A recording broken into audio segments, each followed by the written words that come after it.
They flew over some of the most treacherous terrain imaginable and provided air support to thousands of troops.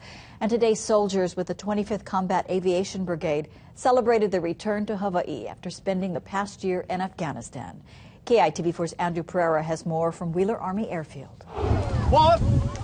They are the men and women who made a difference in southern Afghanistan. 2,500 soldiers who made it possible for the 25th Combat Aviation Brigade to fly 139,000 mission hours during a 12-month deployment. Those hours translate into more recon and attack missions to find, fix, and finish enemy forces. More air assault and resupply missions that delivered soldiers over the improvised explosive device belts. Soldiers work 12-hour days, 7 days a week. With their grueling mission behind them, the governor had a simple message.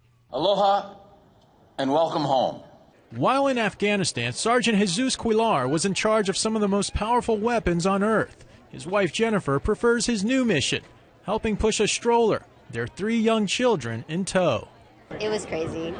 But we did it, you know. And they saw their dad, and they knew their dad, so that was great. The mission that we went over there to do, we went ahead and completed it safely, and the majority of our whole unit came back home and to our families.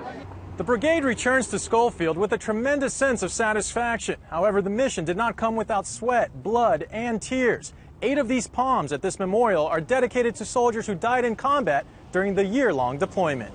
Every single one of them were great men, and we loved every one of them.